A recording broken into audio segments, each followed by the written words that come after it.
Numérisation des services publics, on va parler de ses succès, mais aussi ses progrès, ses ratés, ses oubliés de la transformation. On a avec nous un conseiller d'État qui est rapporteur d'une publication sur l'intelligence artificielle dans l'action publique. L'idée là, c'est vraiment de dire qu'il va falloir davantage s'engager dans l'intelligence artificielle pour un meilleur service public. Vous allez nous expliquer pourquoi. Alexandre Lallet, donc conseiller d'État, rapporteur de cette étude sur l'intelligence artificielle dans l'action publique. Vos domaines d'expertise, c'est le droit public, le droit des données à caractère personnel, le droit numérique, les libertés publiques, déontologie publicitaire, innovation. Voilà, vous êtes un expert de cette thématique et on commentera avec vous votre publication. Émile Marzolf à vos côtés, journaliste chez Acteurs Publics, spécialisé depuis 4 années maintenant sur ces sujets de transformation numérique du secteur public et en particulier celle de l'État. Vous suivez donc tous ces grands projets informatiques au sein des ministères. Et restez avec nous Marianne Tordeux, directrice des affaires publiques de France Digital. Pour évidemment poser des questions à nos experts. Je voulais moi d'abord commencer avec une question pour vous deux. Est-ce que vous diriez déjà aujourd'hui que la numérisation a amélioré le service rendu au public? Qui veut commencer? Alexandre Lallet, allez-y, je vous en prie. Bonjour, merci beaucoup. Incontestablement, oui. Qui imagine aujourd'hui revenir en arrière et faire la queue à des guichets de préfecture pour aller chercher sa carte grise? Qui imagine aujourd'hui ne plus pouvoir déclarer en ligne ses revenus ou payer ses impôts en ligne ou se rendre à la CAF obligatoirement pour aller obtenir des allocations familiales? C'est absolument impensable. Et donc, il ne faut pas perdre de vue l'essentiel, une réalité très simple qui est que la numérisation des services publics, c'est un progrès absolument formidable. Émile Marzolf, même regard? Je partage le constat. La numérisation, on le voit bien quand on réalise ne serait-ce que la déclaration de revenus, on voit que c'est quasiment automatisé, on n'a quasiment plus rien à faire. Alors évidemment, il y a des personnes pour lesquelles c'est pas aussi simple et il faut les accompagner. On le verra, j'imagine, avec les conseils numériques, les France Services, etc. Il y a des choses qui se mettent en place quand même pour accompagner. Oui, parce que quand tout fonctionne, effectivement, c'est très bien, mais tout ne fonctionne jamais parfaitement, pardon. Et puis surtout, il y a besoin d'accompagnement. Ou quand on pose des questions aujourd'hui, c'est plus compliqué de trouver un interlocuteur. Oui, alors le numérique a permis de simplifier la vie de millions de gens, mais effectivement, il ne faut pas oublier ces milliers de gens. En quantité, c'est plutôt dans ces proportions, pour qui le numérique est une galère, tout simplement. Et il faut dire les choses, ouais. Et pour qui la vie est plus compliquée avec le numérique. Alors, il y a évidemment beaucoup de catégories différentes. Vous avez 2 grandes catégories. Vous avez les exclus du numérique, purement et simplement, quand on sait que 7% des foyers français n'ont pas accès à Internet, 17% de la population souffre d'électronisme. Nécessairement, un service public numérique n'est pas dans les faits, accessible à 100% du public. Et c'est un problème en soi, parce qu'un service public, il doit être accessible à tout le monde. Sinon, c'est un service semi-public. Émile Marzolf, vous voyez cette question de l'inclusion, justement, vraiment portée aujourd'hui en interne au sein des administrations ? Oui, je voulais aussi rajouter, on pense souvent aux seniors qui sont oubliés du numérique, qui n'ont pas la formation, mais il y a aussi les plus jeunes notamment qui sont très habiles sur les smartphones, mais beaucoup moins avec les formulaires. Ouais. Et donc il va y avoir aussi un travail à faire là-dessus. Alors ça peut se faire à l'école, mais il y aura aussi un apprentissage aussi pour les plus jeunes sur l'ordinateur, sur ne serait-ce qu'envoyer un mail, on le voit souvent. Il y a beaucoup et cette question de l'inclusion, elle existe en interne des administrations? Ça se met en place. C'est un préalable? Il y a les conseillers numériques, il y a le France Service qui se déploie partout en France. On est quand même déjà à 2400 maisons France Service qui ont des guichets uniques d'accès. Et ça va monter normalement à 2600 d'ici la fin de l'année, donc au-delà de l'objectif qu'avait fixé Emmanuel Macron après le grand débat. D'autant plus important parce que ça s'accélère. Quand on parle de numérisation, on parle aussi d'intelligence artificielle. C'est votre sujet avec de nombreuses expérimentations qui voient le jour au sein de l'administration. On a parlé dans Smart Eye, je ne sais plus si c'était la semaine dernière ou d'avant, de l'IA utilisée pour détecter des piscines non déclarées, donc par les services du fisc. Qu'est-ce que vous pourriez nous présenter comme expérimentation intéressante aujourd'hui de l'IA qui peut rendre davantage service au public? Alors, c'est une question très vaste parce que dans tous les champs de la politique publique, on peut déployer des systèmes d'IA qui modifient la façon de rendre le service. Dans l'IA en santé, par exemple, c'est aussi bien la robotisation dans les interventions chirurgicales que le développement exponentiel de la recherche médicale pour essayer de trouver tous les facteurs explicatifs d'une pathologie, d'une maladie donnée. Dans l'éducation, il est possible de déployer des systèmes d'IA qui vous permettent de personnaliser les prestations et de personnaliser la façon d'enseigner pour tel ou tel élève parce qu'on a détecté un problème particulier ou un besoin particulier de l'élève dans sa façon de se comporter, dans les réponses qu'il a pu donner et qu'on peut exploiter à grande échelle, ce qui humainement n'est pas possible. On peut corriger des QCM, mais pour analyser en 360 degrés finalement la façon dont l'élève se comporte, répond et restitue ses connaissances et ses compétences, c'est très compliqué, donc c'est aussi un champ intéressant. Vous parlez du contrôle, alors évidemment c'est un champ immense de l'action publique. On peut faire aujourd'hui des choses qu'on ne pouvait pas faire hier. On parle beaucoup de reconnaissance faciale, qui est un cas d'usage qui est assez polémique, bien sûr, mais vous en avez beaucoup d'autres pour la détection de la fraude fiscale, la fraude sociale. Et en contrepoint, ça vous permet aussi de détecter des cas, par exemple, de non-recours aux prestations sociales. Donc il ne faut pas voir uniquement l'intelligence artificielle comme un outil de surveillance de masse, de surveillance des gens. C'est aussi un moyen de lutter contre l'exclusion et notamment c'est un facteur d'inclusion.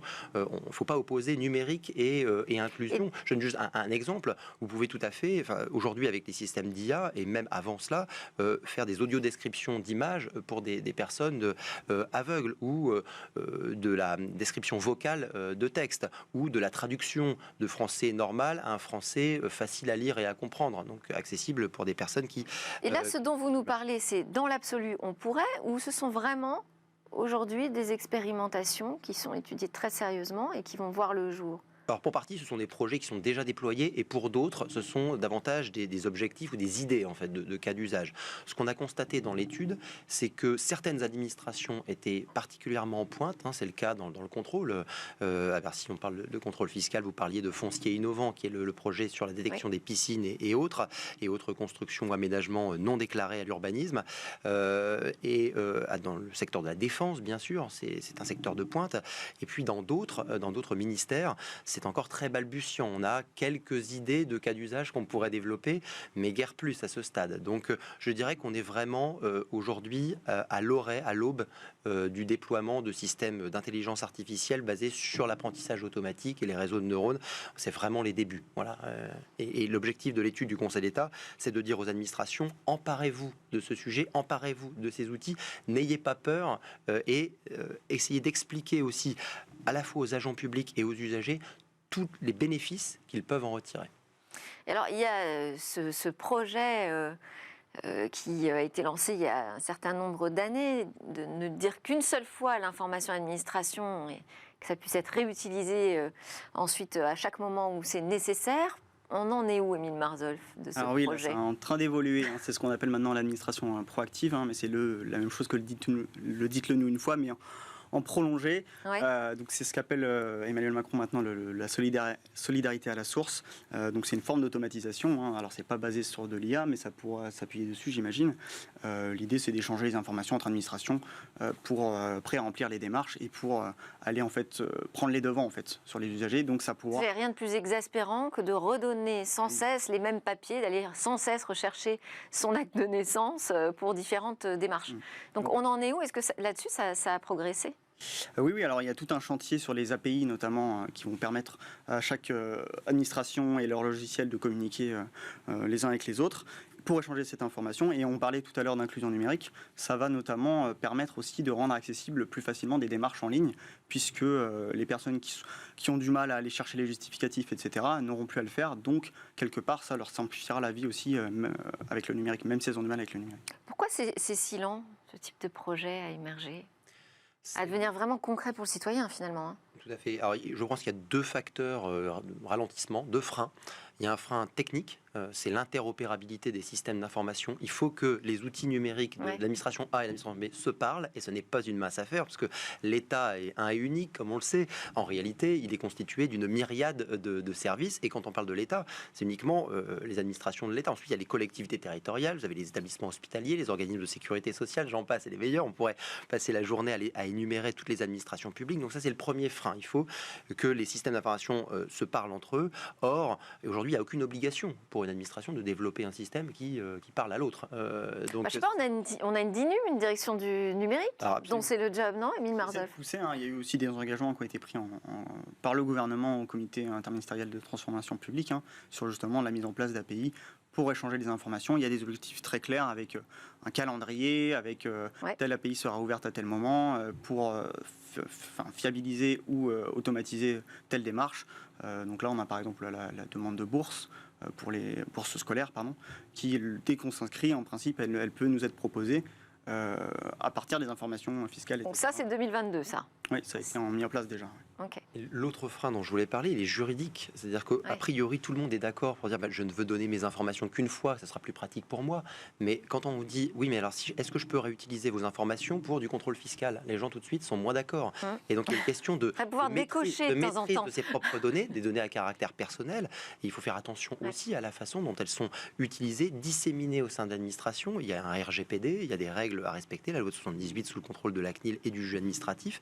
On ne va pas faire n'importe quoi non plus avec les données. Donc, ce n'est pas aussi simple que de dire allons-y, partageons les données. Il y avoir un système d'opt-in, où on peut décider d'accepter de partager ou non une donnée, mais au moins la donnée, si on accepte de la partager, elle est déjà prête. Tout à fait. Et ensuite, il faut s'assurer qu'elle est sécurisée, il faut s'assurer que les gens puissent exercer leur droit d'opposition, il faut qu'ils soient informés de la façon dont ils utilisent les données, donc c'est relativement complexe. Et au-delà de ça, c'est vrai que l'étude du Conseil d'État aussi essaie de promouvoir le partage de données au sein de la sphère publique, parce que ces données, c'est aussi un gisement de valeur énorme, considérable pour les systèmes d'IA, pour entraîner des systèmes d'IA. On a besoin de données et l'administration est assise sur un tas d'or qu'aujourd'hui elle n'exploite pas beaucoup.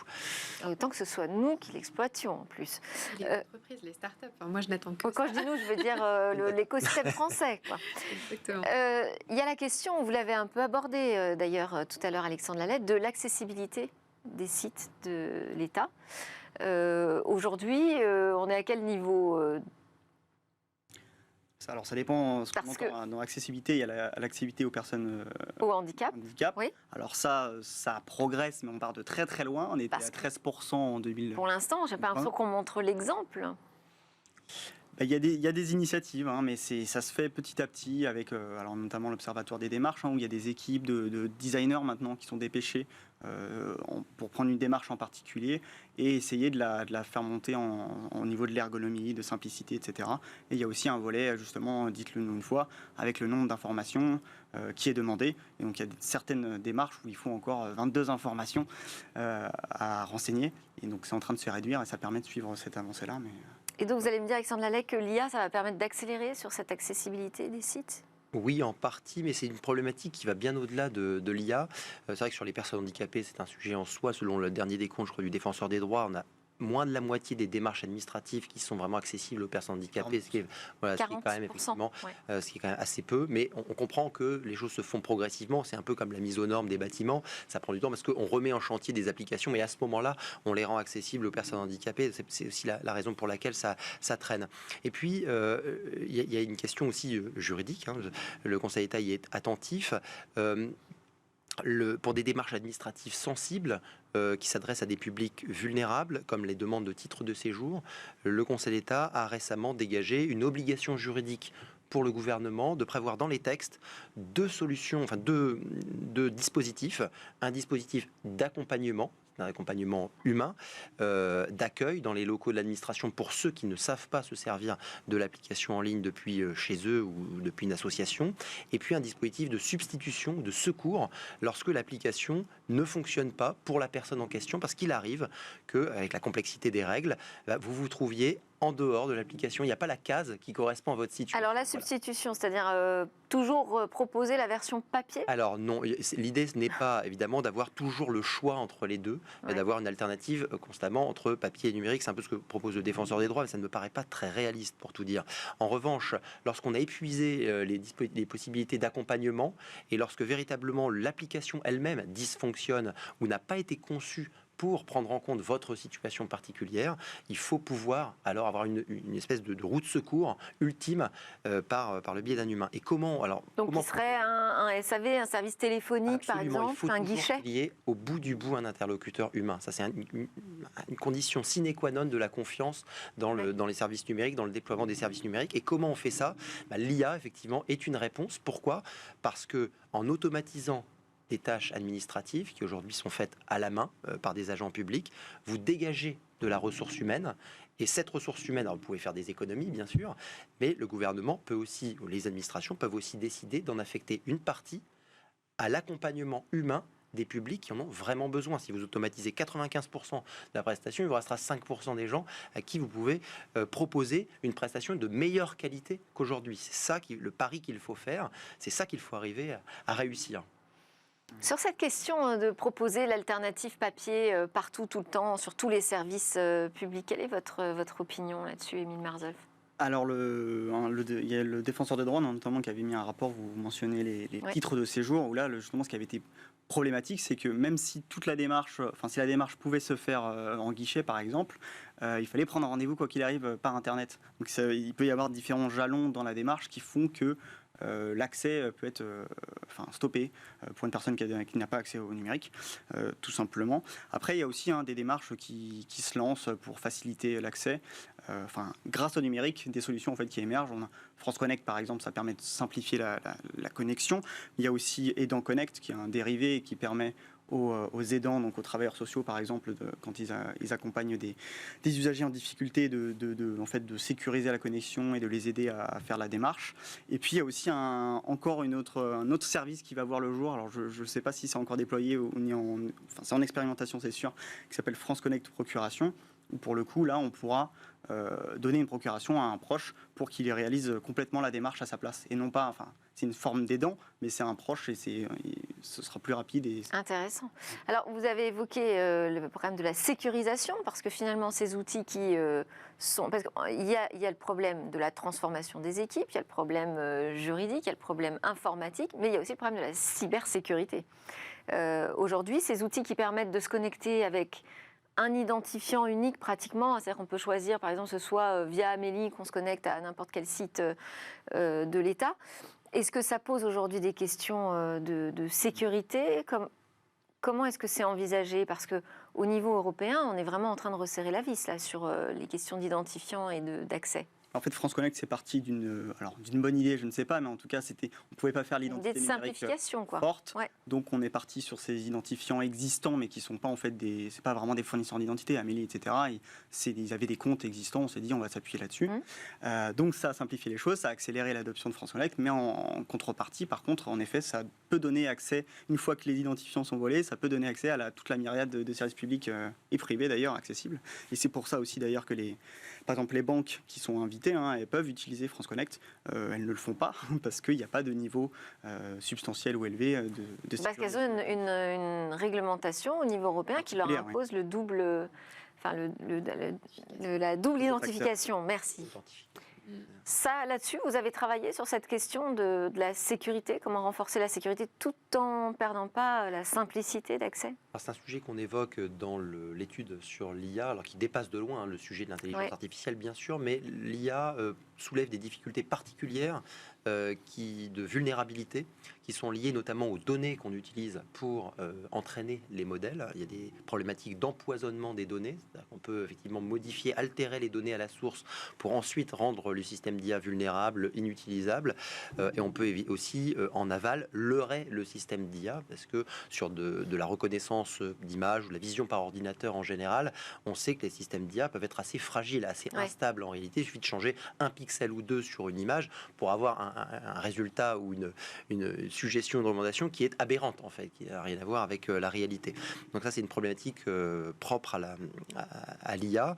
Plus largement, c'est vrai que moi, je rejoins ce que vient de dire Émile Marzoff, on a quand même un retard dans ce pays sur l'identification électronique, sur l'identité électronique. Alors, des progrès ont été faits, on a aussi des prestataires. On n'arrête pas de me dire que ça va être le nouveau grand sujet, mais je l'attends. C'est vraiment la matrice de quasiment tout. C'est vrai que pouvoir s'authentifier sur un site ou une application, c'est quelque chose d'absolument clé. Pouvoir le faire de manière sécurisée, ça devient indispensable dans le contexte actuel.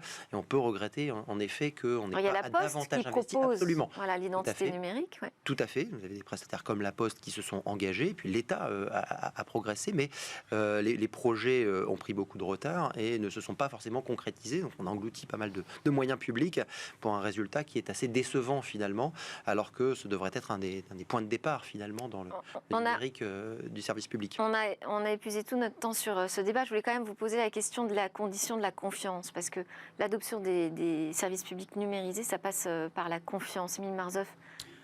Moi, je pense qu'on a besoin là encore. Aussi beaucoup par la simplicité. Le jour où des personnes qui sont éloignées du numérique arriveront à faire leur démarche, alors parce qu'ils ont aussi de l'aide en France Service ou autre, mais parce que la démarche sera très largement simplifiée, parce qu'il n'y a pas besoin de demander beaucoup d'informations, et qu'elle sera informée en amont via SMS, etc. Venez faire votre démarche et vous n'avez quasiment plus rien à faire. Lisez et validez. Je pense que là, ce sera quand même plus simple pour tout le monde. Condition de la confiance. Lisez l'étude du Conseil d'État, puisqu'on liste 7 principes de l'IA publique de confiance. C'est vrai. Et moi, je dirais que l'une des clés de la confiance, c'est la performance. Lorsque l'outil vous rend service, vous ne vous posez plus tellement la question de savoir ensuite ce qui se passe derrière. On ne se pose pas la question sur des sites de e-commerce qui fonctionnent très bien, par exemple, je ne vais pas les nommer. Je pense que si les outils numériques de l'administration et de l'État fonctionnent très bien, de manière fluide, stable et efficace, alors la confiance viendra assez naturellement derrière. Merci beaucoup à tous les deux. Alexandre Lallet du Conseil d'État, vous allez rester avec nous. Émile Marzoff du média Acteur Public. Merci beaucoup. Marianne Tordeux, vous n'avez pas eu le temps de réagir. Mais c'est pas grave, vous restez. Il y a une chance au deuxième tour. On se retrouve juste après la pause.